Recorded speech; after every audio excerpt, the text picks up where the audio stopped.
Então, bom dia a todos, sejam bem-vindos a mais um encontro do ciclo de seminários do Programa de Pós-Graduação em Química da Universidade Federal do Amazonas. Nosso convidado de hoje é o professor Dr. Breno Amaro da Silveira Neto. O professor Breno é graduado em Química pela Universidade Federal do Rio Grande do Sul, URGS, instituição onde também cursou mestrado e doutorado em Química, com ênfase em Química Orgânica. Realizou 2 estágios de pós-doutorado, um na URGS no âmbito do programa CT Petro, trabalhando com catálise, e outro no Centro de Pesquisas em Biotecnologia Molecular e Funcional, CPBMF, do Parque Científico e Tecnológico da Universidade Católica do Rio Grande do Sul, Tecnopuc. Atuou também como professor na PUC e desde 2009 é docente no Instituto de Química da Universidade de Brasília. O professor Breno tem atuação destacada como pesquisador na área de Química Orgânica, atuando principalmente em 2 linhas, na investigação de mecanismos de reações multicomponentes e aplicações biológicas de seus derivados, e na síntese de sistemas fotoluminescentes e bioimageamento. É bolsista de produtividade em pesquisa do CNPq nível 1B, tendo já publicado mais de 100 de artigos, alguns trabalhos com destaque em revistas da área de química, e também depositado algumas patentes. Como reconhecimento de sua atuação, foi eleito membro afiliado da Academia Brasileira de Ciências e ganhou importantes prêmios, como Inventor Petrobras, Jovem Pesquisador do BMOS RSC e SBQ de Inovação Fernando Gallenbeck. Nosso convidado é cofundador da empresa Criotech, uma agtech brasileira que emergiu de uma parceria com a Embrapa e é focada no desenvolvimento de uma agricultura sustentável e de alta produtividade, baseada em um produto com tecnologia exclusiva. E é sobre isso que o professor Breno vai nos contar um pouquinho mais no seminário de hoje. Professor, é um prazer imenso tê-lo conosco no dia de hoje, no ciclo de seminários do PPGQ. Seja bem-vindo. Então, obrigado, Giovana, obrigado pela gentil apresentação. Giovana, amiga, colaboradora já de muitos anos, né? Vocês conseguem ver o compartilhamento da minha tela? Sim, está perfeito. Tá. Ótimo. Então, é um prazer estar aqui com vocês, né? Quando a Giovana conversou comigo, prontamente aceitei, né? E é muito bom a gente poder falar um pouquinho daquilo que a gente faz e tem contribuído aí de ciência, tecnologia e inovação, né? Então, esse ano, a Sociedade Brasileira de Química me indicou como palestrante da sociedade para reunião anual da SBPC, né? E eu estive falando sobre essas tecnologias que a gente vem desenvolvendo para a agricultura, e hoje eu tenho a satisfação, então, de compartilhar um pouquinho do que a gente está fazendo com vocês, e aí, após o final, vou ter a maior satisfação em responder as questões que vocês apresentarem, né? Então, eu vou falando um pouquinho de como a gente chegou nessa questão da agricultura e como a gente chegou nessa questão de aplicações biológicas, né, das nanopartículas de carbono, e vou contando um pouquinho a história para vocês, né? Então, primeiramente, assim, vocês já se perguntaram o que é a biologia? Vocês já se perguntaram qual que é o conceito de biologia? Então, é uma coisa que, quando a gente adentra na área da aplicação da química na biológica, nós gostamos muito de conceituação, né? A gente gosta muito de conceitos. E aí comecei a perguntar, até foi uma discussão bastante interessante aqui no laboratório, eu perguntei para os meus pós-graduandos e para os alunos de iniciação o que é a biologia, né? E engraçado é que nenhum deles deu uma resposta satisfatória, né? Só que o pessoal da biologia, eles são muito organizados, em geral eles são muito organizados, e eles já têm uma definição de biologia há muito tempo, né? E quando a gente fala em biologia, a gente sempre dá aquela resposta clássica, assim, é o ramo da ciência que estuda a vida, né? É uma palavra de origem grega, né? Mas essa definição, ela não nos satisfaz muito, né? É uma definição que até o ensino médio a gente aceita, né? Mas depois, no nível de graduação, pós-graduação, assim, na vida acadêmica, né? Essa é uma definição que nos satisfaz muito pouco, né? Então, já em 1893, num artigo de uma página na Science, o pessoal da área definiu o que era a biologia. Até o título, né, do artigo é o que é a biologia. E aí eles disseram que para definir a biologia, eles têm que crescer nos conceitos, né, às luzes dos ensinamentos de Darwin, né, conectado com ideias evolucionárias, lógicas, e que, em vista desses achados, a gente pode, então, ter uma definição. Então, olha só que interessante, né, eles definiram a biologia dizendo que ela não consiste na soma dos fenômenos da vida, mas que é um ramo da fisiologia que trata das relações mútuas das formas de matéria organizada, em especial, né, em vistas das teorias de adaptação e seleção natural. Então, quando a gente lê matéria organizada, nós já pensamos agora, opa, peraí, tem um espaço grande aqui para a química, né? Porque nós compreendemos muito bem, como profissionais da área da química, de que forma a gente pode ver as organizações da matéria. Então, achei muito interessante essa visão que eles tinham em 1893 já sobre o que é a biologia. E aí a gente se pergunta, né? E o que é a química? Vocês já se perguntaram o que é a química? Então, nós da química, quando a gente vai responder essa questão, né, aí fica, né, um pouco mais complexo, que a gente não se entende sobre a questão da química, sobre a definição do que é a química. Mas uma coisa a gente sabe, que os conceitos que abrangem a definição de química, eles sempre passam pelas questões de propriedade e transformação da matéria. Então, se na biologia a gente tem a questão organizacional da matéria, nós já temos a química inserida no próprio conceito da biologia. E uma química não pode ser separada de sua característica de ser, ao mesmo tempo, pura, uma ciência pura e uma ciência aplicada, sendo essas partes igualmente importantes. E por que isso? Porque por muito tempo se pensou na química apenas como uma ciência pura, e muitas vezes se esquecia desse lado aplicado da química, o que foi um erro muito grande.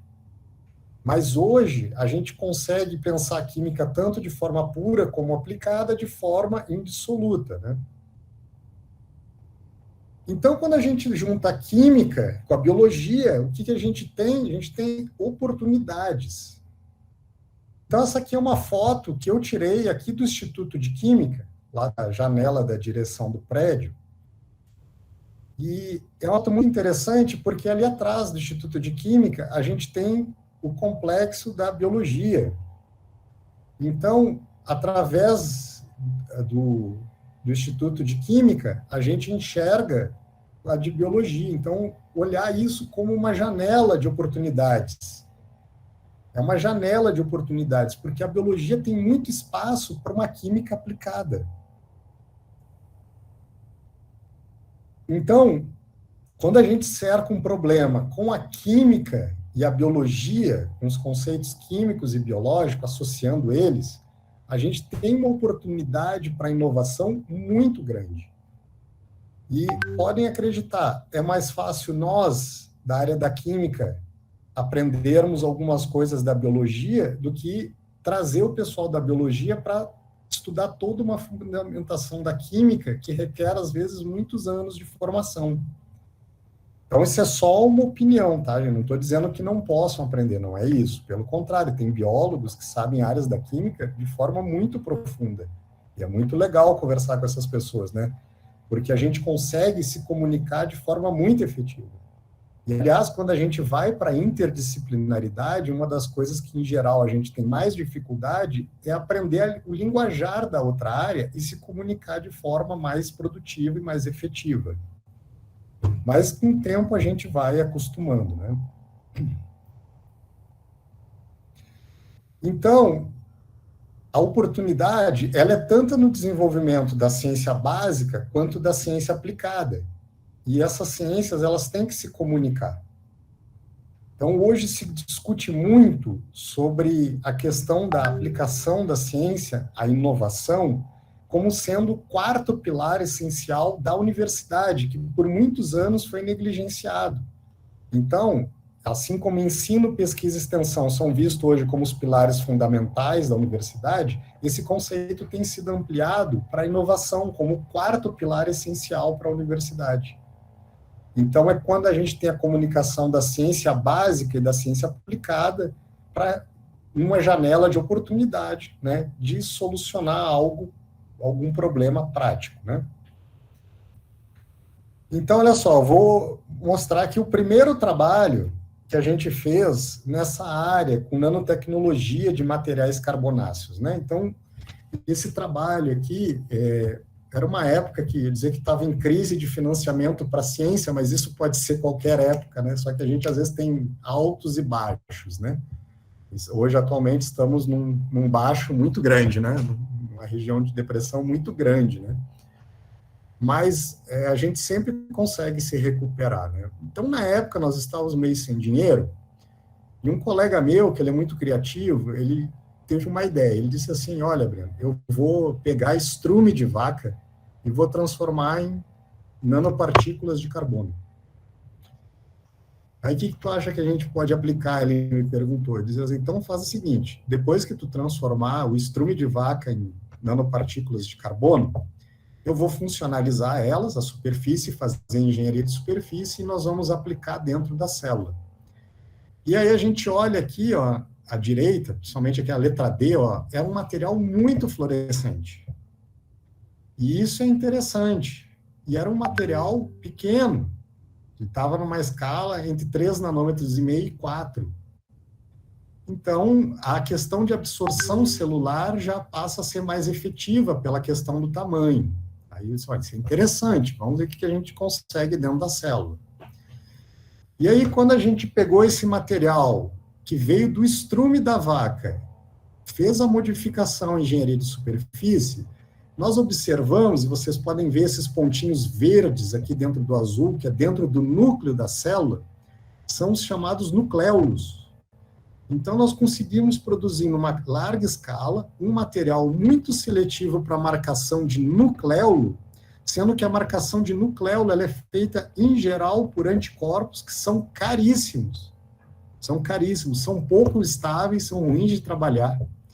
Então, nós pegamos simplesmente algo que é um rejeito biológico, estrume da vaca, né, e transformamos isso num material nanotecnológico de valor agregado. E aí nós publicamos um ano depois esse trabalho, um ano depois que nós iniciamos, no Chemistry European Journal. E esse trabalho foi tão interessante que a Academia Brasileira de Ciências fez uma reportagem sobre ele, contando de como a gente transformava esse dejeto da vaca, esse material, esse rejeito biológico, em algo nanotecnológico que tinha um valor agregado muito grande. Então, a gente viu aí uma janela de oportunidade, né, de aplicação da química na biologia. Nesse mesmo ano, nós fomos chamados pela BASF para pensar em alguns plásticos com nanotecnologia que absorviam ultravioleta e emitiam no vermelho. Então, numa dessas conversas, numa das palestras, né, um pessoal da Embrapa nos chamou para conversar e disseram assim, olha, esses materiais que vocês têm podem ter propriedades interessantes para as plantas, o que vocês acham de a gente tentar desenvolver mais? E daí que a gente começou o namoro com o ramo agro, né? Mas quando a gente pensa em termos de inovação, ela é igual ou diferente às questões de pesquisa básica, né? A gente começa a se perguntar, será que nós estamos preparados para inovar na universidade? Como um todo? Será que nós estamos prontos para adentrar na inovação? Bom, essa é uma resolução do Conselho Universitário, do CEP aqui da Universidade de Brasília, em que essa resolução ela está regulamentando a questão da inovação aqui na Universidade de Brasília. E aqui ele traz todas as leis que existem, né, até o momento, né, sobre as questões de inovação. E, nossa, muito legal. No papel, nós estamos super prontos. O problema é que, na prática, nós ainda não estamos estruturados para sermos inovadores dentro da universidade. Nós ainda temos muitos problemas. E eu vou tentar compartilhar um pouquinho disso aí com vocês, desde a nossa experiência de fundação da empresa até como nós estamos hoje. Bom, só para vocês terem uma ideia da questão da inovação. Quando a gente pensa em inovação, vamos pensar aqui no iPhone. Esse artigo aqui é de 2013, esse que eu estou mostrando. Na época, existiam mais de 200 patentes diretas associadas ao iPhone. Alguém tem alguma ideia de quantas patentes diretas hoje existem associadas ao iPhone? Uma ideia? Se você chutou em torno de 500 patentes, você fez uma boa estimativa. Em torno de 500 patentes diretas do iPhone. Se a gente considerar alguns critérios um pouco mais indiretos, esse número chega próximo a 1.000 patentes.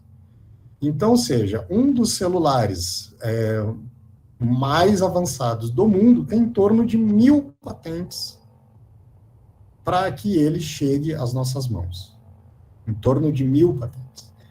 E aí eu pergunto para vocês acham que os desenvolvedores, e as universidades e as empresas que patentearam, eles não recebem royalties por isso? Recebem. E é esse aspecto que a gente precisa aprender, que a gente tem que também devolver para a universidade o investimento em forma de royalties. E para isso nós temos que ter uma estrutura que propicie esses aspectos.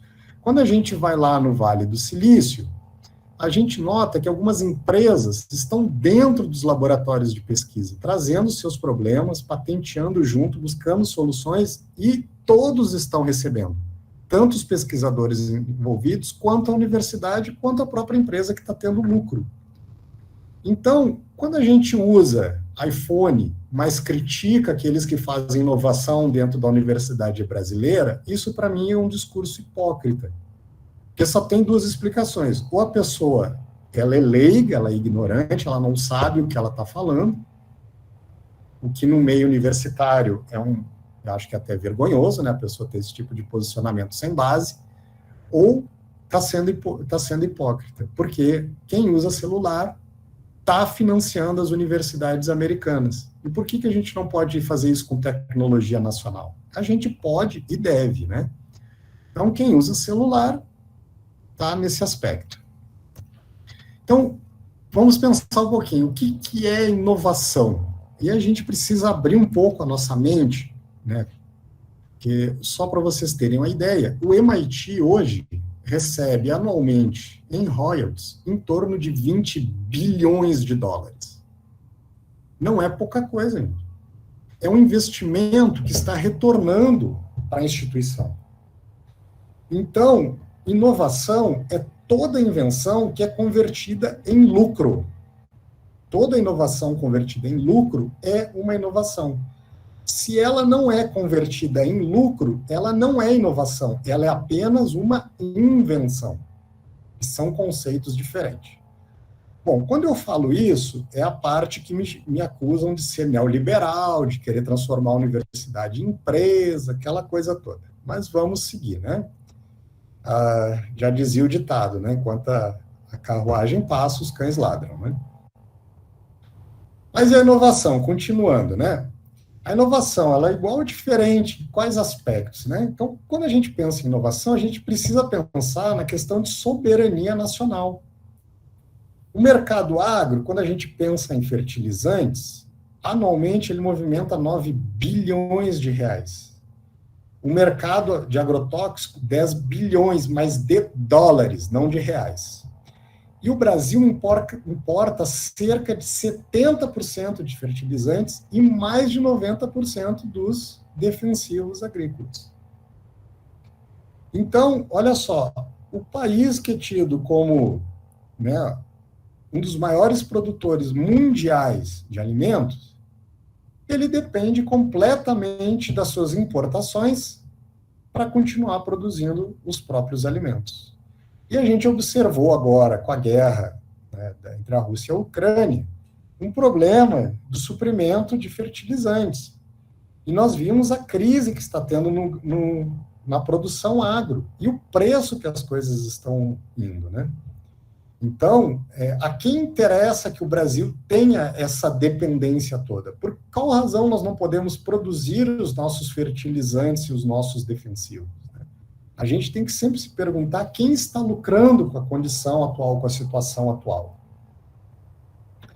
Se vocês virem, é um artigo desse ano, de 2022, assinado pelo então ex-presidente, atual presidente da SBQ, mais o professor Fernando Gallenbeck, que dá nome ao nosso maior prêmio de inovação da Sociedade Brasileira de Química, falando sobre a importância das ações da química, incluindo a inovação, tanto para o desenvolvimento econômico, como para a inovação tecnológica, como para o desenvolvimento social. Isso é uma questão de soberania. Se nós formos uma colônia tecnológica, nós vamos sempre ser dependentes, e alguém lucra muito com isso. Então, e a questão das publicações, né? Como é que a gente faz? Porque a gente precisa avaliar também a produção do cientista, se ela está voltada para pesquisa de base, porque no momento que a gente publica, passa a ser domínio público, ou se ele está sendo desenvolvido, a produção para a questão da inovação, e nós não vamos publicar. Então, um exemplo aqui, ó, da ACS Nano. Nesse tempo, vocês lerem esse artigo que está publicado na ACS Nano, né, do ano passado, é um excelente artigo. E eles publicaram porque eles conseguiram produzir nanopartículas de carbono em escala de quilo. No mesmo tempo que eles produzem 1 quilo, na fábrica da nossa empresa, que eu vou falar mais sobre ela para frente, eu vou botar o vídeo aqui, nós produzimos aproximadamente 1 tonelada. Então, vocês olham e pensam assim, puxa, se a produção de 1 quilo foi suficiente para publicação na ACS Nano, imagina nós que fazemos 1000 vezes o que eles fazem nesse tempo. Poderíamos publicar, mas isso é um segredo industrial, então nós não podemos publicar isso. Então vejam que até para avaliação, a gente tem que pensar nesses aspectos. Se nós somos preparados para a inovação. Então, quem trabalha com inovação e não está publicando, ele deve ser um pesquisador avaliado de forma pior do que aquele que está publicando? Eu não acho. A gente precisa apenas acertar critérios.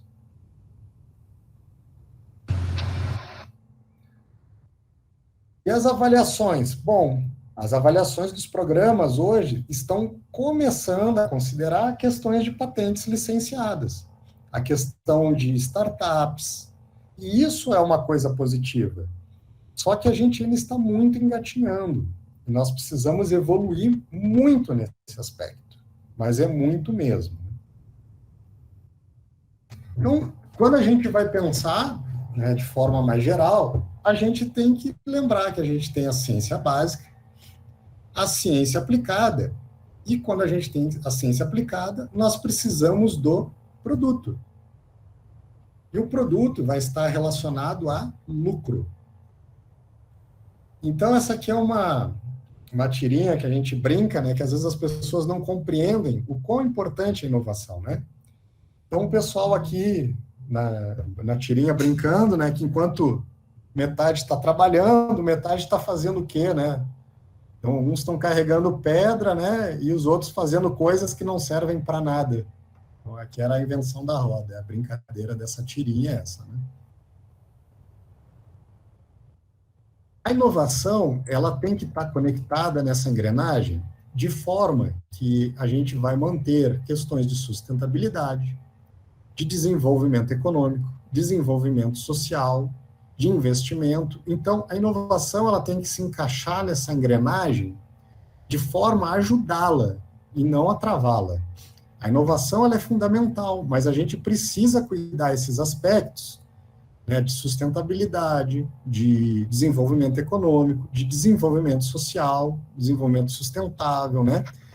E associar a inovação a tudo isso. Então, vejam que fazer inovação, né, pode ser uma ideia muito bonita, muito atrativa, mas ela requer um conhecimento de causa grande, e principalmente no Brasil, em um país em que nós não somos preparados para valorizar a ciência, a tecnologia e a inovação. Então, isso aqui, ó, é uma escala de maturidade tecnológica em que eles têm vários níveis, indo até 9, né? E esse é muito interessante, porque a gente começa, às vezes, na ciência básica, às vezes a gente tem uma pesquisa mais aplicada, a gente tem boas concepções de aplicações, a gente tem prova de conceito, a gente consegue respostas muito boas que podem ajudar socialmente, podem serem transformadas em produtos, podem chegar na sociedade de forma a melhorar vários aspectos, só que a gente não consegue transpor muito desses aspectos. E aí, né, então, junto com os demais sócios, nós resolvemos fazer o quê? Fundar a Criotech, né, a Criotech, a Nanotecnologia Agro, que é uma parceria da Universidade de Brasília, da Embrapa e de nós sócios que fomos os fundadores da empresa Criotech. E aqui a Arbolina, né, a biogênese, da linha biogênese, é o nosso produto nanotecnológico aplicado na agricultura, e eu vou falar mais um pouquinho sobre ele para vocês, né? Então, essa parceria entre setor privado, que é a Criotech, na qual nós somos sócios fundadores, a Universidade de Brasília, pública, e a Embrapa, pública-privada. Então, nós temos essa parceria para o desenvolvimento da tecnologia da Criotech, da Arbolina, né? Então, ela é uma tecnologia patenteada e que é licenciada com exclusividade para a empresa na qual nós, desenvolvedores da tecnologia, somos sócios fundadores. Então, quando a gente pensa em pesquisa, desenvolvimento e inovação dentro da Criotech, o primeiro produto que nós chegamos foi a Arbolina. Ela é uma nanotecnologia de produção verde mais avançada no mundo e brasileira. Se vocês forem estudar um pouco sobre nanotecnologia na agricultura, vocês vão perceber com toda clareza que não existe nada no mundo mais avançado que a tecnologia da Arbolina. E ela é 100% produção verde nacional, 100% brasileira. Foi desenvolvida totalmente no Brasil, somente por pesquisadores brasileiros. E aí eu digo para vocês, no que a gente fica devendo para os pesquisadores lá de fora? Nada. O que às vezes eles têm mais que nós são investimento e infraestrutura.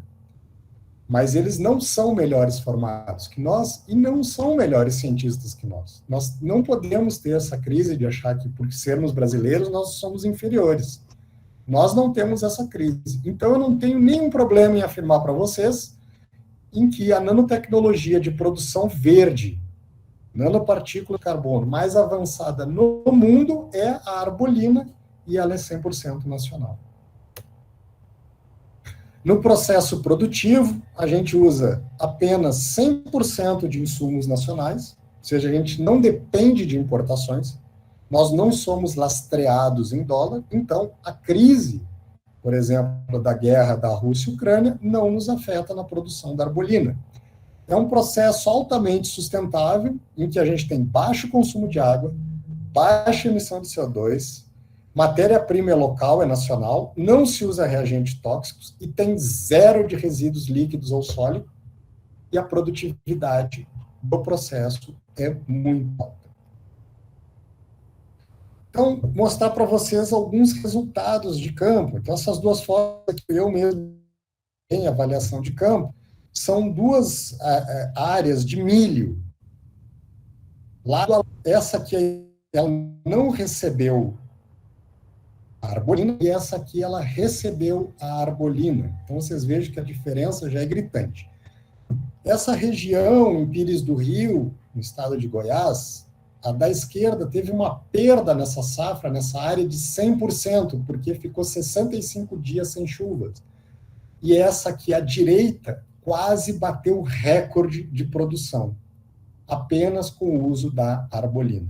A única diferença de manejo dessa região da direita aqui e da esquerda foi a presença da arbolina. Alguns outros resultados. Então, esse aqui é muito interessante, aqui da esquerda, ó, o tomate. A produção com arbolina na área da esquerda e a direita, a área controle, uma área de pivô. Então, na área controle, isso é uma fazenda de alta tecnologia, eles produziram 155 toneladas por hectare. Ou seja, quase o dobro da média nacional, que foi 80 toneladas por hectare. Na área em que a gente aplicou arbolina, foi 187 toneladas por hectare. Ou seja, 32 toneladas por hectare a mais apenas pela utilização da arbolina. E mais do que o dobro da produção média nacional. Então, aqui é uma foto que a gente tirou numa época de controle. Então, vocês podem ver aqui, os tomates aqui na controle da arbolina são muito maiores, né, já muito mais uniformes do que na área sem arbolina. Aqui, em batata, um produtor aqui em São João da Aliança, né, também no Goiás, então aqui é a época de controle. Vocês podem ver à direita, que é a arbolina, né? Então, olha só, a gente tem batatas muito maiores, muito mais uniformes, então aumento de produtividade e qualidade da batata, né?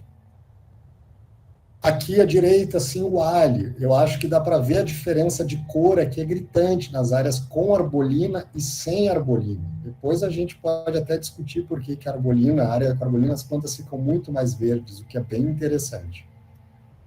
Então, esses são resultados do ano passado, né? Então, só para vocês terem uma ideia de outras culturas, por exemplo, soja, incrementos entre 12% e 21% na média, trigo, 21%, feijão, 33%, milho, entre 12% e 30%, algodão, entre 21% e 33%, tomate, na média, 26% de incremento, e morango, incrementos de 70% a 130%, apenas com a adição da arbolina. Então, olha só, aqui uma plantação de morango, vou mostrar para vocês. Então, aqui a região, a Farroupilha, no Rio Grande do Sul, uma região característica da produção de morango. Agora o controle.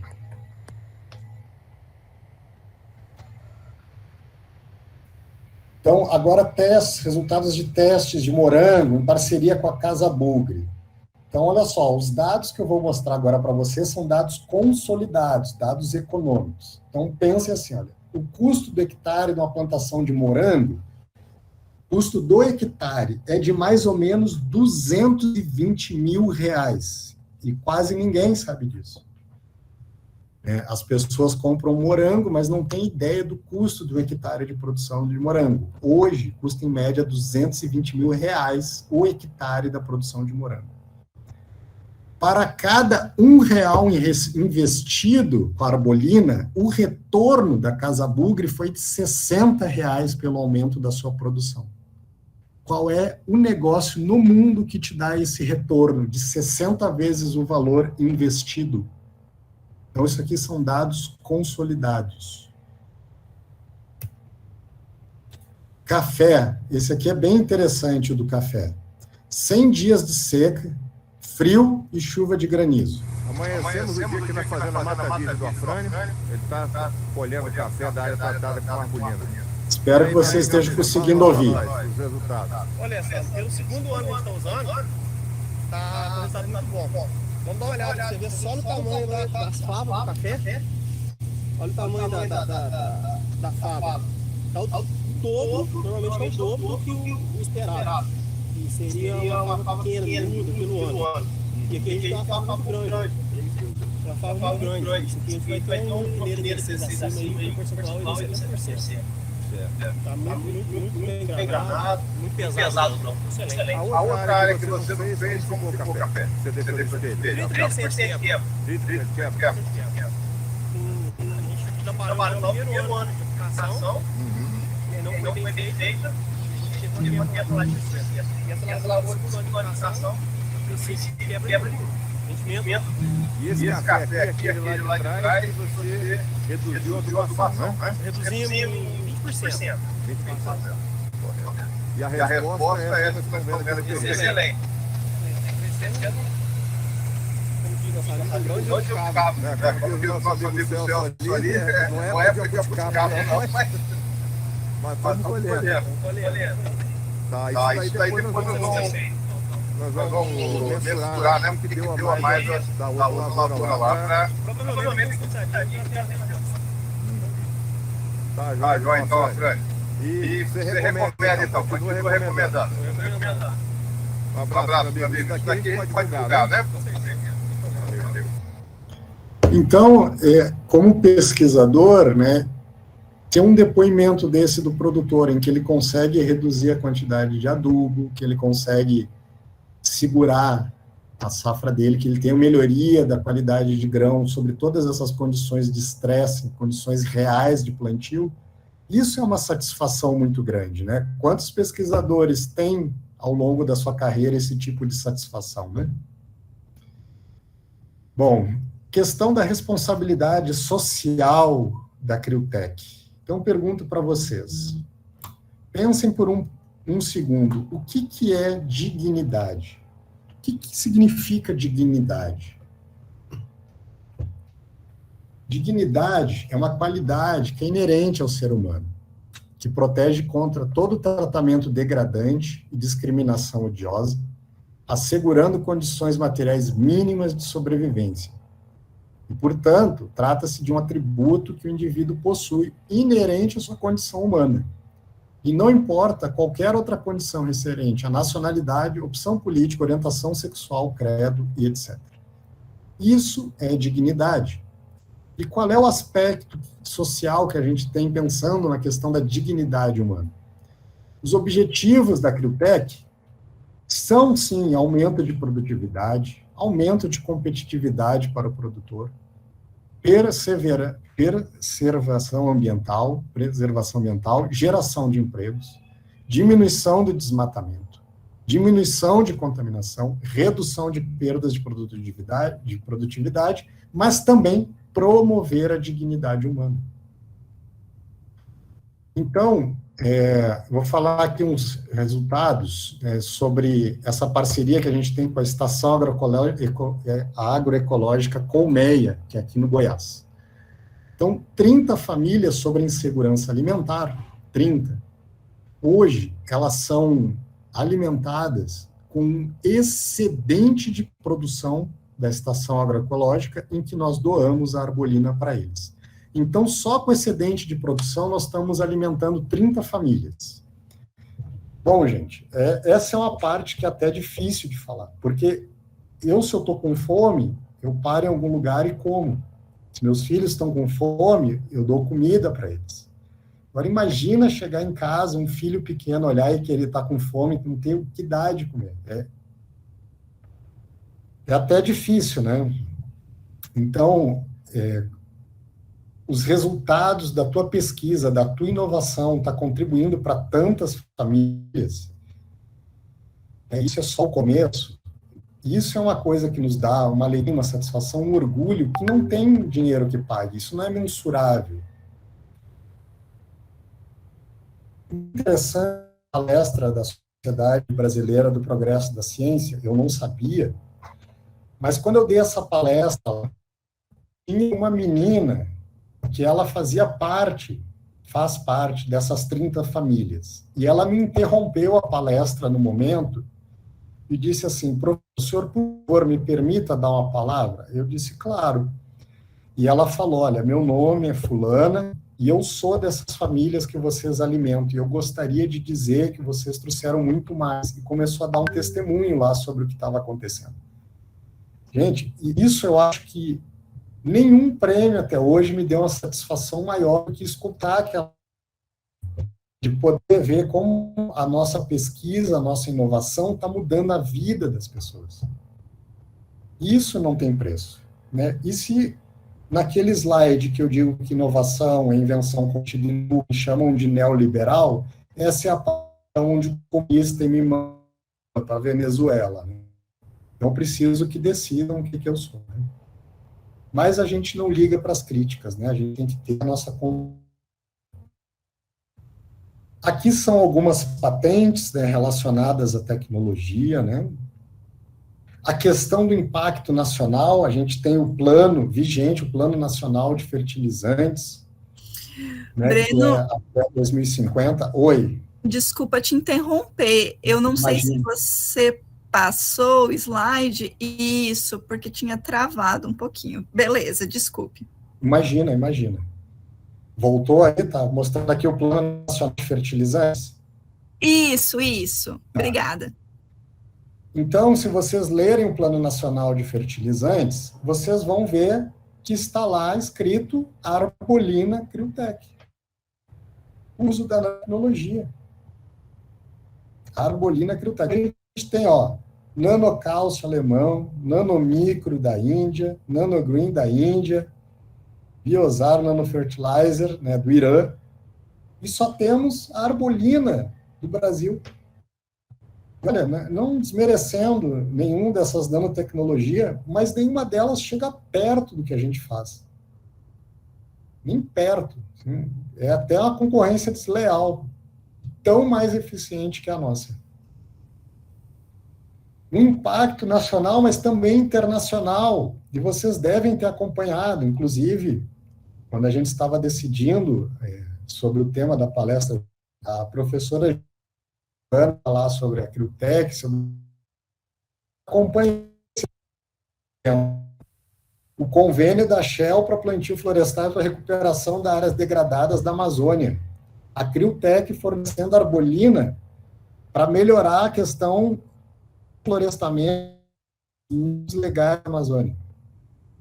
É o maior projeto, o mais ambicioso até hoje, né, de reflorestamento que tem.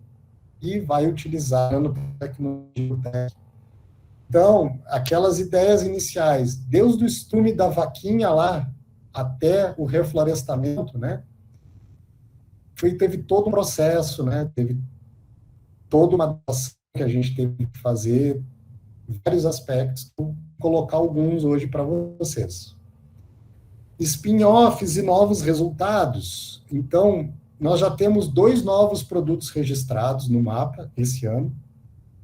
E esses 2 novos produtos nanotecnológicos são muito mais eficazes que a arbolina. A gente brinca que a arbolina é o mais ultrapassado que a gente tem. Apesar de ser o mais avançado do mundo, ele já é antiquado. Temos 2 novas spin-offs derivadas da Criotech. A Lazutech, que eu até vou mostrar para vocês. Eu ganhei uma camiseta hoje da Lazutech, né? A Lazutech, acho que vocês conseguem ver aqui a camiseta, né? Ganhei hoje. E a ATA. Eu não vou falar muito da ATA, porque a ATA foi recém-registrada, mas a Lazutech, ela é coordenada por essas 3 mulheres. A doutora Kaline, que fez uma parte do doutorado aqui no meu laboratório, a doutora Haline, que está ali no meio, que fez totalmente o mestrado e o doutorado aqui no meu laboratório, e a Renata Duzzi, que hoje é pós-doc aqui no nosso laboratório. Então, a Lazutech é uma spin-off de nanotecnologia derivada da Criotech, em que se produz, né, agora bioinseticidas. Então, uma hora, até sugiro que vocês convidem uma delas para palestrar e contar a história da Lazutech para vocês. Vocês vão ver que é bem legal. E eu e o meu colega, o professor Marcelo, somos, né, o subordinado das 3 meninas que coordenam a Lazutech. Algumas coisas importantes que a gente tem que saber que nenhum país é soberano se a ciência, a tecnologia e inovação não for um dos seus pilares. Então, sempre que alguém falar mal da inovação, falar de quem inova, gente, desconfie. Ou a pessoa está falando besteira ou está mal intencionada, porque Por qual razão a gente compra celular hoje, né? Por qual razão a gente fica dando dinheiro apenas para as universidades americanas, né? Por que a gente não pode investir na nacional? Isso é besteira. Então, eu tinha perguntado, nós estamos preparados para inovar? Olha, na minha visão, não. E por quê? Isso aqui, para vocês terem uma ideia, é um e-mail anônimo que mandaram para a direção do Instituto de Química, falando de mim, do meu sócio, meu colega, né? Que estavam nos denunciando no Ministério Público por quebra de IDE, como se ter uma empresa e desenvolver inovação para a empresa fosse quebra de IDE. Existe a lei da inovação. Então, a gente tem que aprender a lidar com esse tipo de situação, que é bem desagradável, faz a gente perder tempo, né? Mas faz parte, né? Enquanto alguns reclamam, outros trabalham. E isso é em tudo, em qualquer área assim, né? Então, a gente tem uma fábrica que fica em Dias d'Ávila, na Bahia, né? Eu mostrei para vocês um pouco o vídeo lá da fábrica operando, produzindo arbolina. A gente tem o escritório comercial e tem os laboratórios de PDI que são aqui no DF, né, da empresa, são aqui no DF. Hoje a gente está lá no Parque Tecnológico da Universidade de Brasília, estamos reformando um espaço para ter um centro de desenvolvimento de novas nanotecnologias. Isso aqui é bem interessante, são alguns prêmios internacionais de inovação, os mais importantes que existem no mundo. Em todos que a Criotech participou, nós não apenas participamos, tivemos um rosa, nós fomos os vencedores desses eventos de inovação em nível mundial. Então, uma startup brasileira, com tecnologia 100% nacional, só com pesquisadores brasileiros, é vencedora das maiores premiações de inovação no mundo. Agradecimentos. Então, eu agradeço aos órgãos de pesquisa, eles financiam a nossa ciência básica, por mais difícil que esteja hoje, né? E aqui na foto, estou eu aqui à frente, aqui no meio uma grande produtora, aqui nós estamos numa plantação de feijão, e aqui meu colega e sócio, o professor Marcelo Rodrigues, que teve junto aí no norte, para assinatura daquele contrato com, né, e a Shell, que eu fiz. Nós estamos aqui, a gente estava avaliando uma plantação de feijão em que essa produtora estava com problema, em que o agrônomo fez a errada e nós, com a arbolina, a gente conseguiu salvar toda a produção desse campo. Então, a gente tirou uma foto quando a gente estava recuperando esse campo. Então, agradeço vocês pela oportunidade de falar aqui para vocês, né? Agradeço o convite da pós-graduação e da Giovana, como eu disse, a Giovana já amiga e colaboradora de muitos anos, né, professor Kelso também.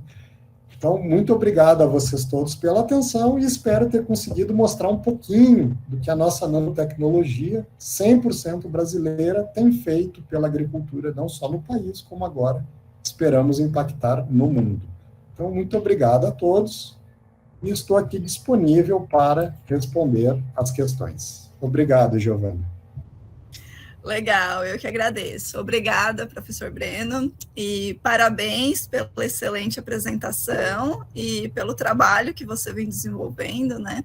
Acredito que seja motivo de orgulho, não só para a comunidade acadêmica e científica brasileira, mas também por toda a sociedade, ver a competência e o brilhantismo da ciência social, da ciência nacional sendo, de fato, aplicada no mercado, no campo e chegando até as nossas casas, né? Como você bem mostrou. Inclusive, casas onde isso faz uma diferença, né? Que imensurável, como você apresentou. Então, mais uma vez, parabéns e obrigada pelo aceite e poder contribuir, né, dessa forma para o PPGQ, num assunto que você tem propriedade para estar falando, né? Então, eu que agradeço. Estou à disposição legal. Sempre que quiserem. Bom, agora a gente abre, então, esse espaço para discussão. aqui, professor Breno, a gente tem, assistindo a sua palestras, alguns docentes do PPGQ, né?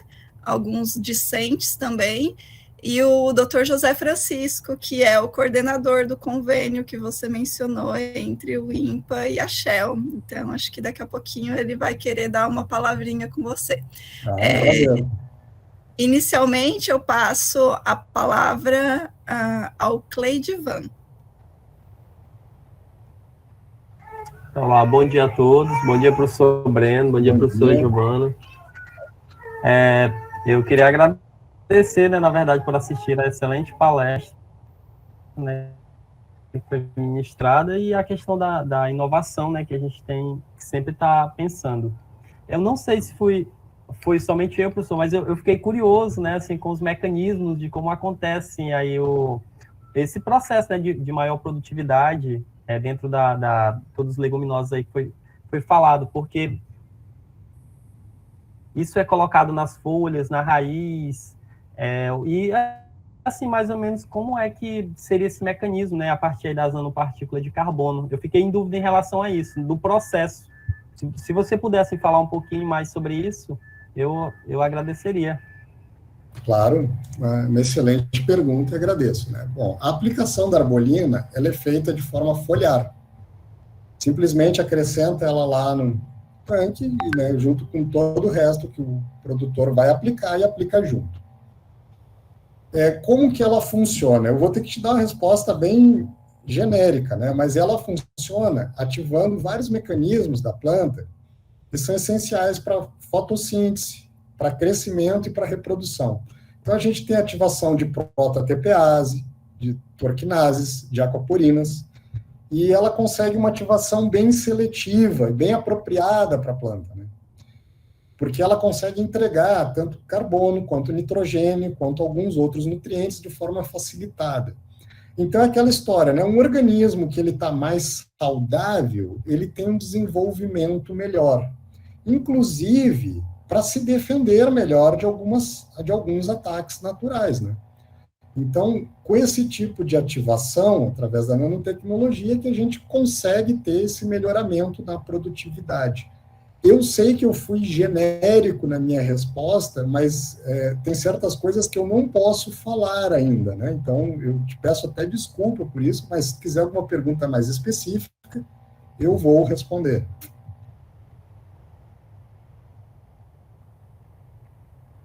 Não, eu que agradeço, professor, pela resposta, e eu imaginei realmente que seria foliar por conta até acho que da cor, né, das folhas, né, que foram aplicadas e das que não foram. Aí eu meio que imaginei isso, mas aí em relação aos mecanismos é que eu não tinha nenhuma ideia. Existem algumas culturas que a aplicação não é foliar, vai via raiz também. Então, a cor, na verdade, ela é consequência do aumento da fotossíntese. É um dos efeitos da arbolina, é o melhoramento na fotossíntese da planta. Por isso a cor.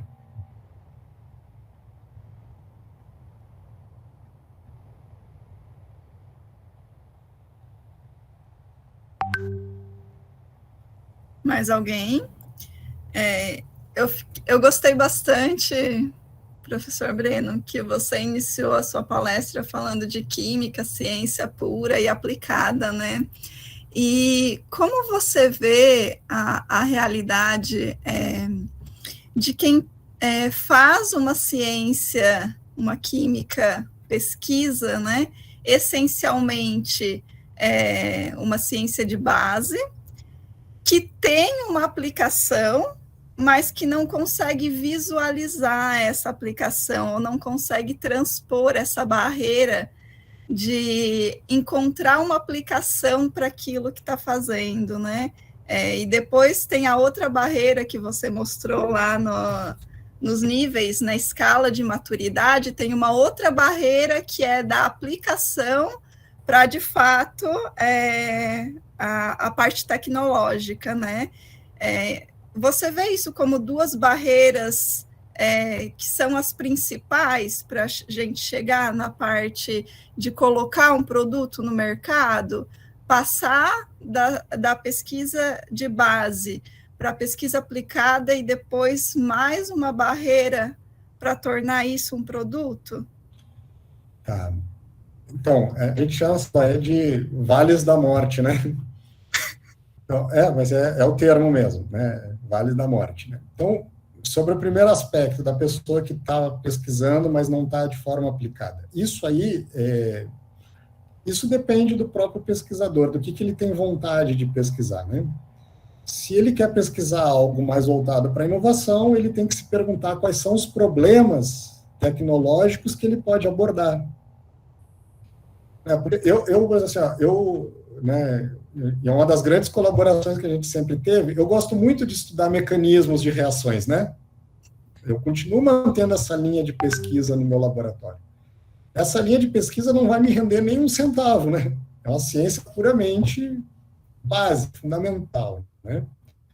Mas eu tenho uma outra linha aplicada.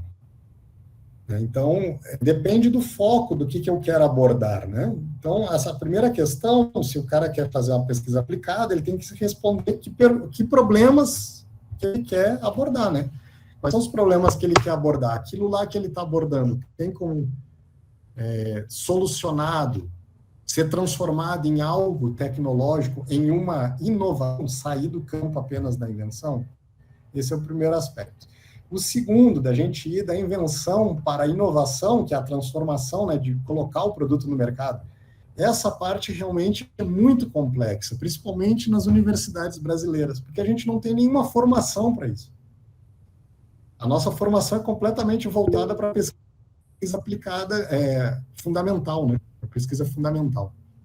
A gente sabe escrever projeto, a gente sabe escrever paper, né? A gente sabe, mas a gente não sabe inovar.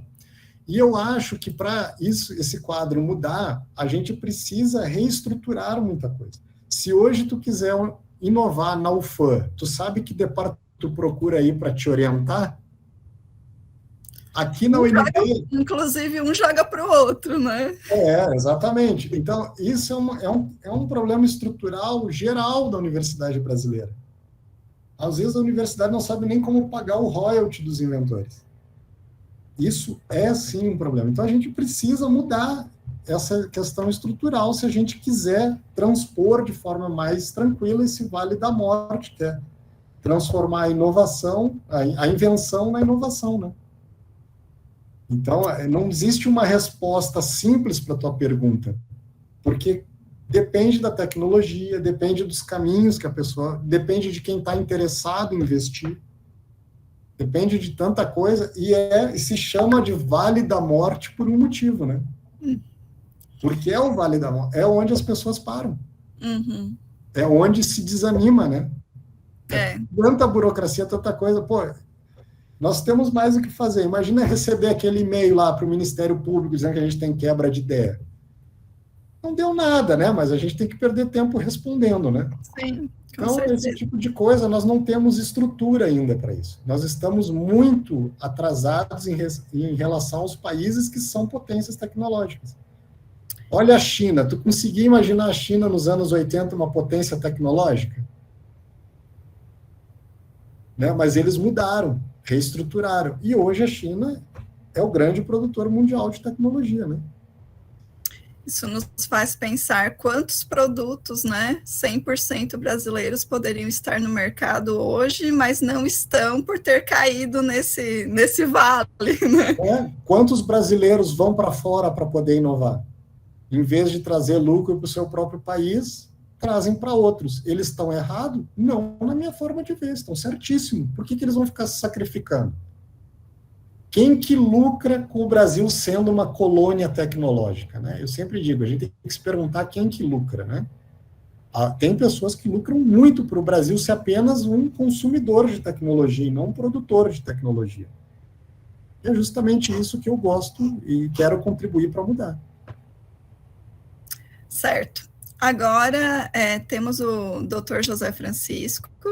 Por favor, fique à vontade. Olá, pessoal, bom dia, tudo bem, Giovana? Eu queria parabenizar a pós-graduação aí em Química, na sua pessoa, por essa iniciativa, né, de trazer palestrantes no nível do professor Breno, até mesmo pela importância da abordagem que ele está aplicando, né? Essa lógica da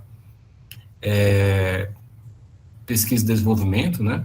Não só a questão de você ter aqueles conceitos mais discutidos no passado, né? Que seria a ciência pura e a ciência aplicada, né? Mas você usar a pesquisa e o desenvolvimento hoje para aplicar nessas escalas aí, principalmente essa última escala, né? Que são os TRLs hoje estão propalados, né?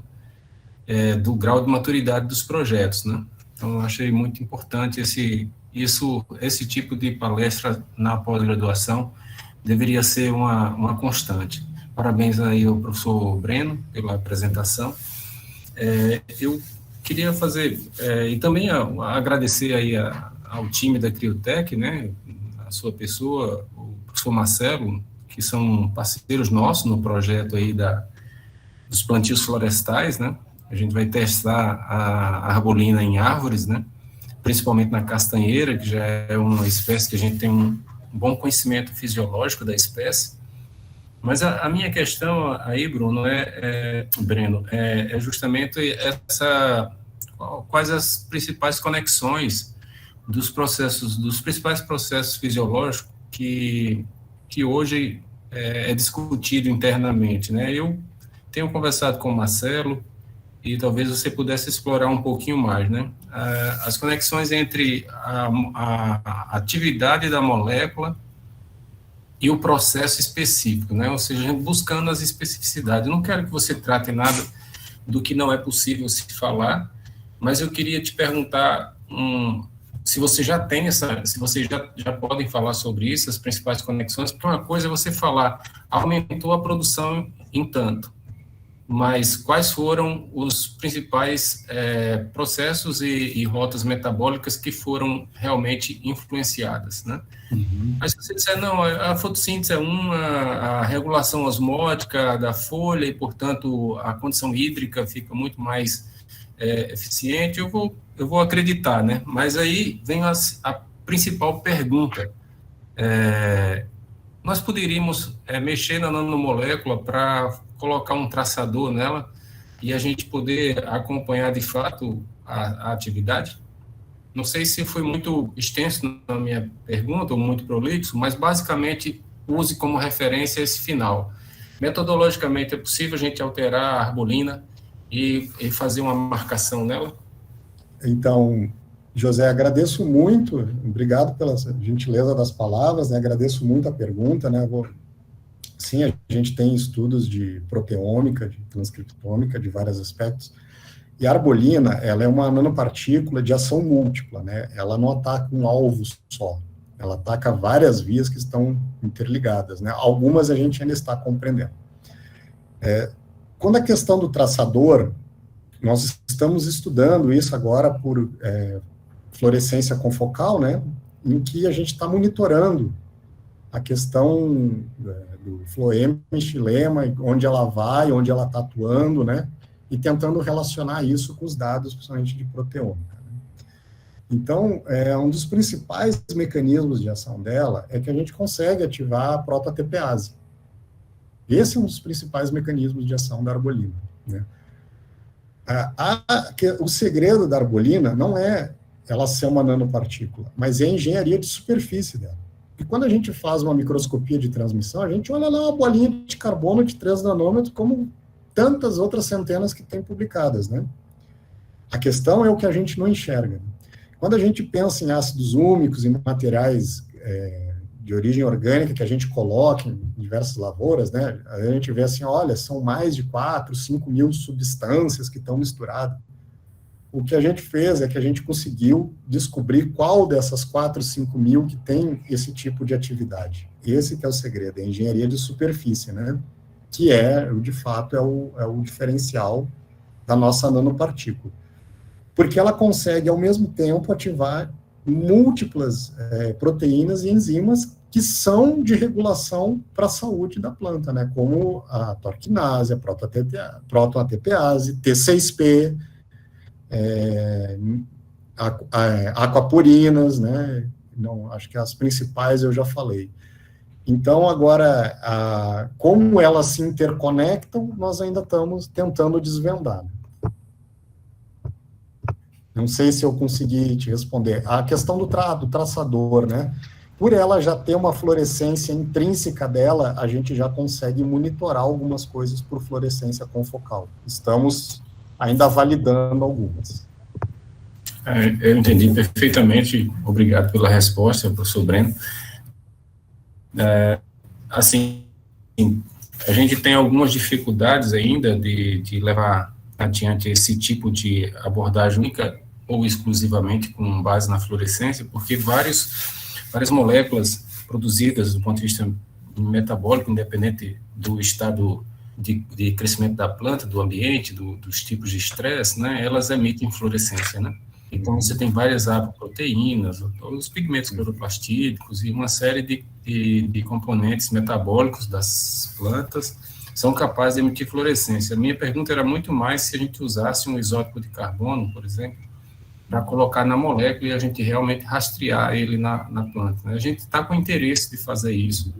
E apenas a ideia é se vocês já têm essa abordagem em mente, sabe? Então, a gente pensa em fazer a síntese dele isotopicamente marcado, sim, mas hoje o que nós estamos focando é principalmente na questão proteômica, né? Nós já estamos com estudos avançados, né, em plantas controle e plantas com arbolina para ver a questão de algumas expressões, né? Justamente porque a gente sabe que só a fluorescência não é o suficiente. Mas quando a gente consegue associar esses resultados com questões de proteômica, aí a gente tem respostas muito mais seguras, né? Porque a gente consegue quantificar as expressões, né? Perfeito. Muito obrigado, professor Breno. Um prazer. A partir dessa resposta que você acabou de dar para o professor José Francisco, professor Breno, eu fiquei pensando, o produto é o mesmo aplicado em todas as culturas, né?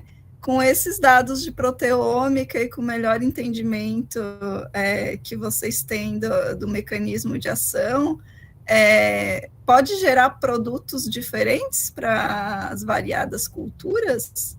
É essa a ideia ou eu estou viajando? Não, excelente pergunta, Giovana. Duas coisas. Primeiro, assim, cada cultura precisa de uma dose correta para sua resposta, né? A questão de dose e resposta muda em diferentes culturas, e os tempos de aplicações também mudam, né? Então, a gente tem estudos de várias culturas nesse aspecto. Sim, nossos estudos biológicos já nos deram base para desenvolvimento de novos derivados, tanto que a gente esse ano já registrou mais 2 e que são mais efetivos que a arbolina. E só para saber, né, a título de curiosidade, nós temos mais 10 para serem registrados e lançados nos próximos 4, 5 anos. Já temos mais 10 que estão em fase final de estudo. Então, a gente já sabe bastante coisa da biologia e a gente já conseguiu melhorar muitos aspectos da arbolina. Aí, como eu falo, a arbolina é o patinho feio da Criotech, né? Entendi. E para chegar nessa escala de maturidade, né, que a Criotech está, eu imagino que vocês tenham uma equipe com mais diversos profissionais, né, a parte de administração, de divulgação, de marketing, tudo mais, né, que envolve. Quando o professor Marcelo fez a apresentação aqui no evento do convênio do INPA com a Shell, ele tinha o produto, né? Ele, todo orgulhoso, fez a apresentação com o produto dele em mãos. Esse produto, ele está disponível no mercado para qualquer pessoa, tipo eu, Giovana, aplicar em casa e tudo mais, ou esse produto ele é venda direta para grandes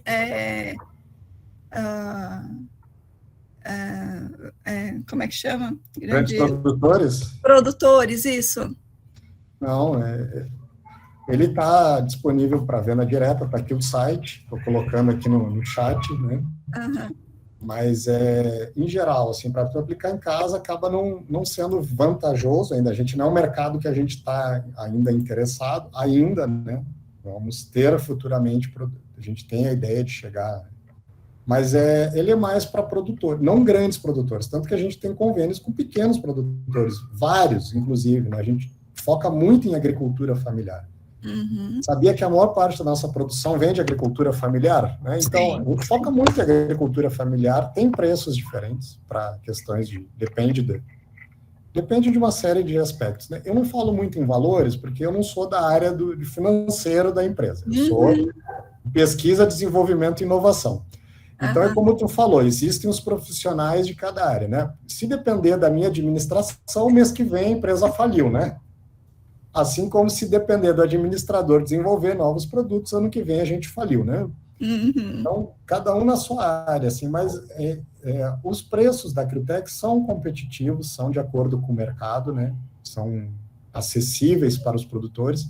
Temos convênios com, por exemplo, o governo da Bahia, em que a gente tem preços diferenciados para alguns ramos, né? Uhum. Então, tudo isso aí é muito pensado e tem profissionais da área que cuidam disso aí, né? Então, eu cuido do PDI. Uhum. Eu cuido do PDI. Então, assim, o pessoal me ouve muito no PDI, como eu não sou administrador, eu ouço muito eles nas questões administrativas e econômicas. Uhum. Esse deve ser um ponto-chave, né, para você passar da invenção para a inovação e colocar o produto no mercado, né? Essa rede de diferentes mentalidades, de diferentes especialidades, para fazer com que o negócio realmente deslanche. Com certeza, Giovana, com certeza. E fica a dica, tudo que tu puder contratar, terceirizado e pagar, é melhor do que ter como societário. A gente, por exemplo, várias análises que a gente faz hoje, nós não fazemos em parceria. A gente contrata laboratórios credenciados pelo MAPA, pela Anvisa, e validamos, né? Então, não tem por que a gente ter sócios nesse quesito, né? Então, né, sistema jurídico, né? É melhor tu contratar um advogado do que ter um sócio. Então, certas coisas têm que ser realmente profissionalizadas, né? Uma coisa que eu fiquei curiosa devem existir diversos estudos aí com diferentes perspectivas, né, em relação à arbolina, mais voltado para a parte de meio ambiente, de degradação em solo ou mesmo em rios. Tem alguma coisa nesse sentido já sendo desenvolvida? Tem, inclusive esse projeto junto com a Shell INPA, né, para recuperação, né, para recuperação, né, tem vários aspectos, né, inclusive de integração, né, pecuária, lavoura, né, então a gente tem essa preocupação, mas a Cryotech comercializa faz um pouco mais do que um ano, então tem muitas coisas que ainda estão muito incipientes, né? Mas com o tempo vão estar mais avançadas. Né? Porque não se trata de uma única substância que você possa monitorar a concentração e declínio, degradação em outras, né? Se trata aí de um complexo que a gente, no caso, não tem acesso a saber qual é, de fato, o ativo que a gente iria monitorar, né? Estou pensando assim numa... O ativo é a nanopartícula em que a gente encontra lá carbono, nitrogênio, oxigênio e hidrogênio. É um organo mineral. Né? Acho que alguém levantou a mão aqui. Josiane, por favor. Bom dia a todos. Bom dia, professora. Bom dia. Professor Breno. É só uma dúvida mesmo que eu fiquei quando você estava falando do morango, né, lá do café. Existe, assim, concentração específica mínima para fazer esses testes nessas plantas de vínculo agronômico ou alguma florestal, que também é uma das dúvidas nossa, né? Também faço parte do projeto com o professor Francisco, e aí é uma das coisas que a gente já está pensando mesmo, né? Que seria essa concentração mínima ou máxima que a planta poderia suportar, né? Sim, Josiane, existe sim a questão da dose e resposta, ela é muito importante, ela varia de cultura para cultura. Então, naturalmente, vocês como participantes do projeto, vocês vão ter acesso às doses e respostas que a gente já tem estudadas, né?